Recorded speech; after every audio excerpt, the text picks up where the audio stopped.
ഈ ലളിത എപ്പോൾ ഏത് കവിതയാണ് വായിക്കുകയെന്ന് ചോദിക്കാൻ അറിയാത്തതുകൊണ്ട് എല്ലാ കവിതകളുടെയും കോപ്പി ഞാൻ കൊണ്ടുവന്നിട്ടുണ്ട്. ഗാന്ധിയുടെ വസ്തുക്കൾ ഞാൻ സബർമതിയിൽ പോയ ശേഷം ഉണ്ടായതാണ്, അതുമായിട്ട് നേരിട്ട് ബന്ധമൊന്നുമില്ലെങ്കിൽ. ഗാന്ധിയുടെ വസ്തുക്കൾ.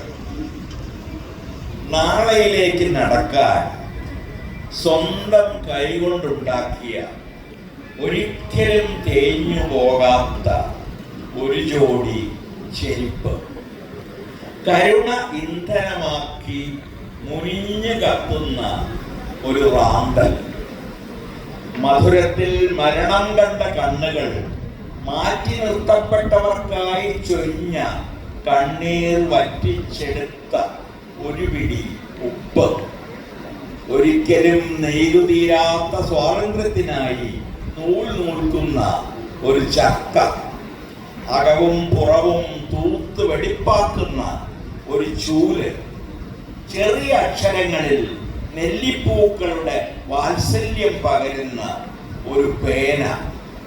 ഇത്ര മതി ഒരു നല്ല ലോകമുണ്ടാക്കാൻ എന്ന് പറയുന്ന ചന്ദനം കുറുക്കിയെടുത്ത ഒരു പോസ്റ്റ് കാർഡ്. ഇടയ്ക്കിടയ്ക്ക് അടിമയുടെ മോചന തൃഷ്ണ പോലെ തിളങ്ങുന്ന ചില പുസ്തകങ്ങൾ, മൈത്രിയുടെ ഊർജം കൊണ്ട് തിരിയുന്ന ഒരു ഭൂഗോളം, ആരോ വൃത്തികേടാക്കിയ ലോകം കഴുകി ഭംഗിയാക്കുവാൻ ഒരു ബക്കറ്റ്,